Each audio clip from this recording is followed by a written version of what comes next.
ఈ ప్రతికూలమైన వాతావరణ పరిస్థితుల్లో దేవుని ఆరాధించడానికి ఈ కుటుంబంలో ఇక్కడ ఏర్పాటు చేయడానికి ప్రభువు సహాయం చేశాడు. ఇది అల్లూరు నడుగొడ్డు. ఇక్కడ దేవుడిని ఆరాధిస్తామని మనం ఊహించనే లేదు. నా మట్టుగా నేను ఊహించలేదు. మీరందరూ పాటలు పాడుతున్నప్పుడు నేను తలంచుకుంటున్నాను మనసులో, ప్రభు నువ్వు ఎంత మంచి దేవుడు అయ్యా, నువ్వు ఎంత గొప్ప దేవుడివి. దీన దారిద్ర్యంలో మమ్మలను మీరు జ్ఞాపకం చేసుకొని, పెంట కుప్పల్లో పడిపోయిన మా జీవితాలను మీరు జ్ఞాపకం చేసుకొని, మీరు ఈ స్థితిలో ఇక్కడ ఆరాధించే కృపను మీరు మాకు ఇచ్చారు. అందుని బట్టి ప్రభువా మీకు స్తోత్రాలని. అంత మాత్రమే కాదు, ఈ ప్రతికూల వాతావరణంలో కూడా రాత్రికాలం ప్రార్థన పెట్టకపోతే ఏమవుతుంది అని అనకుండా ఆదివారం ఆరాధన జరగాలి.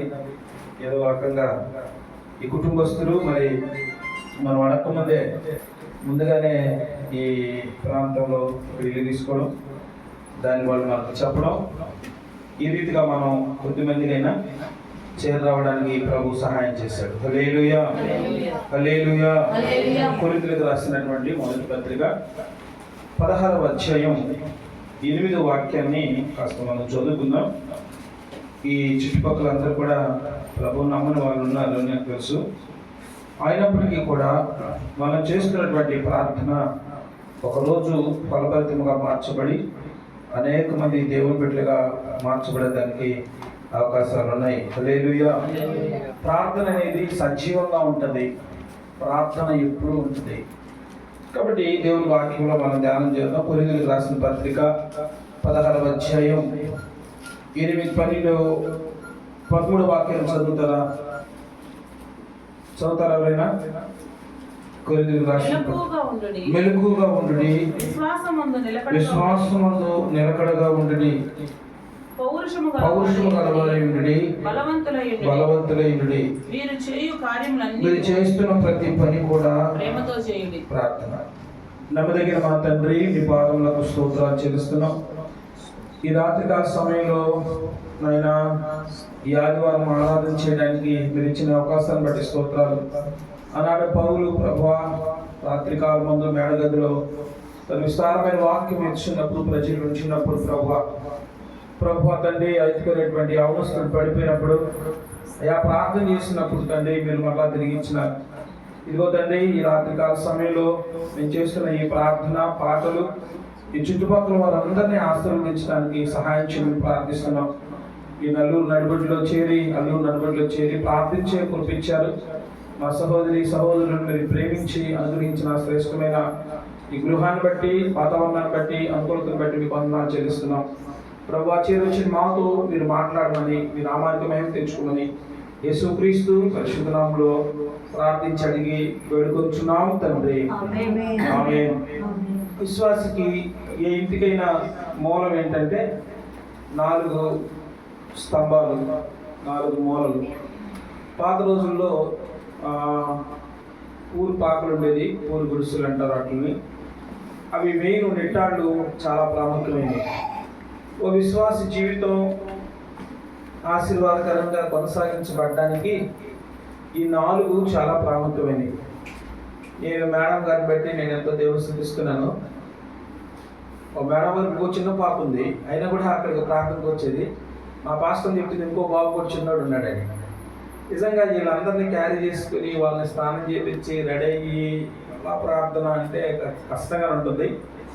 కానీ ప్రభువునందు మనం పడుతున్న ప్రతి ప్రయాస ఎంత ఆశీర్వాదంలో తీసుకొని వస్తుంది. హల్లెలూయా. చూడండి, ఇక్కడ దేవుని వాక్యంలో అపోస్తలుడైన పౌలు కొరింథీ సంఘానికి రాస్తూ ఈ విషయాలు మాట్లాడుతూ ఉన్నాడు. ఈరోజు మనతో కూడా ప్రభు మాట్లాడుతున్నాడు. ఈ 4 విషయాల్లో ఇంకోటి 5 కూడా ఉంది. దేవుడు మనల్ని సిద్ధపరచాలని, స్థిరపరచాలని కోరుకుంటున్నాడు. ఏమంటాడంటే పౌలు, మెలకువగా ఉండండి. చెప్పండి, ఏం చేయాలంట? క్రైస్తవుడు మెలకువగా ఉండాలి. మెలకువ అనేది చాలా ప్రాముఖ్యమైంది. చీకట్లో సంచరించే వారుగా మనం ఉండకూడదు, చీకట్లో తిరిగే వారిలాగా మనం ఉండకూడదు. మీరు వెలుగు సంబంధులు అంటాడు ప్రభు. మనం వెలుగు సంబంధులుగా ఉండాలి, చీకటి సంబంధం కాదు. మనం పగటి వారము రాత్రి వారము కాదు అంటాడు వాక్యం. కాబట్టి ఈ మెలుకు అనేది చాలా ప్రాముఖ్యమైనటువంటి సంగతి. మెలుకుగా ఉండడం అంటే నిద్రపోయి లేచుకోవడమే కాదు, అంటే అలర్ట్గా ఉండడం లేదా అవేర్నెస్ కలిగి ఉండడం, లైటింగ్లో ఉండడం అని అర్థము. యేసు ప్రభు వారు కూడా ఆయన చనిపోతున్నటువంటి ఆ రాత్రి శిష్యులందరినీ కూడగట్టుకుని తీసుకుని వెళ్ళి మీరు మెలుగుగా ఉండి ప్రార్థన చేయమని చెప్పాడు. మీరు ప్రార్థన మాత్రమే చేయమనలేదు, but your prayer should be light అంటే మీరు మెలుగుగా ఉండి ప్రార్థన చేయండి. చాలాసార్లు మన ప్రార్థన ఏం చేస్తామో మనకే తెలియదు. కొన్నిసార్లు కొంతమంది ప్రార్థన జీవితం కొనసాగుతుంది కానీ వాళ్ళకి సరైనటువంటి స్పష్టత అనేది ఉండదు, స్పష్టత లేనటువంటి ప్రార్థన చేస్తూ ఉంటారు. అందుకని దేవుడు మరొకసారి పౌలు ద్వారా మాట్లాడుతూ మీరు మెలుగుగా ఉండమని చెప్పినాడు. ఎందుకంటే ఈ లోకమంతా మెలుగుగా లేదు. నేను చాలాసార్లు విషయాలు చెప్తా వచ్చాను. ఆ రోజు థామస్ గారు ఆ మెలుగుగా ఉండి ప్రార్థన చేయడాన్ని బట్టి చెన్నై అంతా నిద్రపోతున్నటువంటి ఆ రోజుల్లో ఈయన ఒక్కడే మెలుగుగా ఉండి ప్రార్థన చేస్తున్నాడు. దైవ సేవకులైనటువంటి హడ్సన్ టైలర్ చైనా దేశానికి వెళ్ళినప్పుడు ఆయన మెలుగుగా ఉండి దాదాపు 2 గంటల సేపు ప్రార్థన చేసేవాడు. కాబట్టి ఎవరైతే మెలుగుగా ఉండి ప్రార్థిస్తారో వాళ్ళ జీవితాల్లో సమస్యలు, సాతాను తీసుకొచ్చేటువంటి ప్రయోగాలు ఎదిరించడానికి మనం శక్తిమంతులుగా ఉంటాం. కారణం ఏంటంటే మనం పోరాడేది ఎవరితో? శరీరంతో కాదు. ఫస్ట్ దురాత్మ సంబంధమైన ఆత్మశక్తులతో మనం పోరాడుచున్నాం కనుక ఎలా ఉండాలంటే మెలకువగా ఉండాలి. మీరు మెలకువగా ఉండండి అని పలుమార్లు ఆయన చెప్తా వచ్చాడు, కానీ వీళ్ళు నిద్రపోతూ మెలకువగా ఉండలేక ఎన్నో సమస్యలు తెచ్చుకున్నాడు. నిజమే, చాలాసార్లు మన జీవితాల్లో సమస్యల కారణం ఎవరు అంటే సాతాను కంటే కూడా ముందు మనమే. చాలాసార్లు హస్బెండ్ వాళ్ళ స్నేహితుడిని అమ్మగారు చనిపోయారని చెప్పి కాల్ వచ్చింది. ఆయన పొద్దున్నే బయలుదేరి వెళ్ళిపోయారు. ఆయన వెళ్ళినప్పటి నుంచి నేను దిగులుతో ఉన్నాను. సాయంత్రం ప్రార్థనకి ఎలా వెళ్ళాలి అని చెప్పి చాలా దిగులు పడుతూ, దేవుడు మీ చిత్తమైతే ఈ ఆరాధన నన్ను నడిపించుకోండి, అందులో ఇది నెలలో మొదటి ఆదివారం ఆరాధన కూడా ఉంటుంది కనుక నన్ను ఎలాగైనా నడిపించు అని చెప్పి పొద్దు నుంచి అదే దిగులుతో ఉన్నాను. ఇక్కడ మైక్ స్టార్ట్ చేసి ప్రేయర్ చేసేంత వరకు నాకు తెలియదు ఇక్కడ ప్రార్థన అని. ఈరోజు మిస్ అయిపోయాననే బాధతో ఉన్నాను.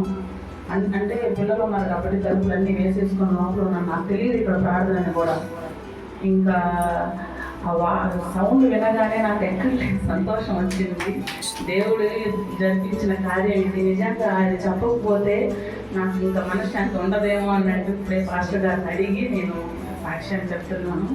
చిన్ని సాక్ష్యం దేవుడు దీవించి ఆశీర్వదించుకున్నాడు. ఆమేన్.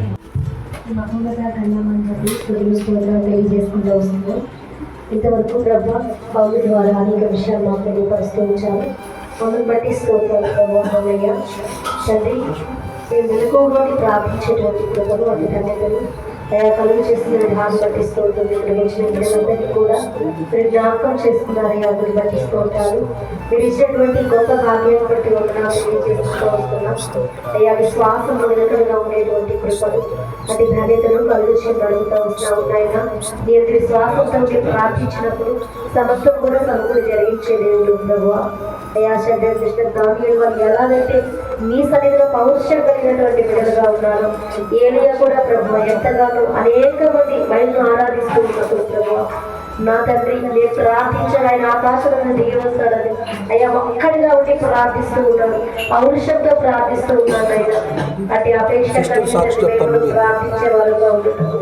సహాయం చేయమని అడుగుతూ వస్తున్నాం అయ్యా. బలవంతులుగా ఉండటకు మేము చేయి ప్రతి పని కూడా అయ్యా ప్రేమతో చేయమని చెబుతూ ఉంచారయ్యా. అందరూ బట్టి స్తోత్రాలు.